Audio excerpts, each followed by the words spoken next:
দর্শক, তীব্র গরমে যখন ঘুম আসে না ঘরেতে, তখন একটু প্রশান্তির ছোঁয়া পেতে চলে আসলাম সাগরে। সাগর যখন উত্তাল, তাই মনও আর বেসামাল। তাই তো গভীর রাতে ঘুরতে চলে এসেছি চট্টগ্রামের পতেঙ্গা সমুদ্র সৈকতে। এই সৈকতে এসে সমুদ্রের পানির উত্তেজনায় বলে দিচ্ছে ধেয়ে আছে ঘূর্ণিঝড় শক্তি। এই ঘূর্ণিঝড় শক্তি যদি আপনাদের একটু জানাতে চাই, এই শক্তি এখন অবস্থান করছে বঙ্গোপসাগরে। চলতি মাসের 27 থেকে 30 মের মধ্যে বঙ্গোপসাগরে একটি ঘূর্ণিঝড় সৃষ্টি হওয়ার প্রবল সম্ভাবনা রয়েছে। আর এই ঘূর্ণিঝড়টি 29 থেকে 30 মের মধ্যে ভারতের উড়িষ্যা উপকূল ও মায়ানমারের রাখাইন রাজ্যের উপকূলের মধ্যবর্তী এলাকায় স্থলভাগে আঘাত করতে পারে।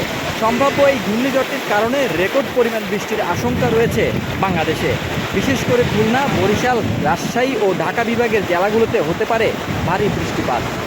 1 জুন থেকে বর্ষাকাল শুরু হয়ে যাওয়ার পূর্বাভাস রয়েছে। জমিতে থাকা পাকা ধান দ্রুত কেটে ফেলার পরামর্শ দেওয়া হচ্ছে। তবে এর আগে কৃষক ও জেলেদের জন্য দেওয়া হয়েছে সতর্কবার্তা।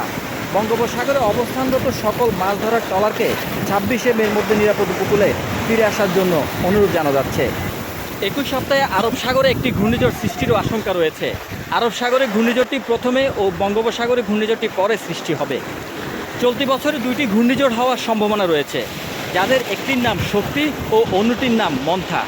শক্তি নামের ঘূর্ণিঝড়টির নামকরণ করেছে শ্রীলঙ্কা, আর মন্থার নাম দিয়েছে থাইল্যান্ড।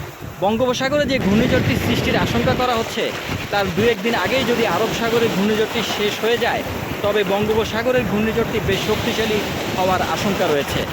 এই দিনগুলোতে আমাদের অনেক সতর্ক থাকতে হবে। তো সেই জন্য আপনারা সতর্ক থাকবেন এবং ভালো থাকবেন, সুস্থ থাকবেন। শেষ করছি আজকে।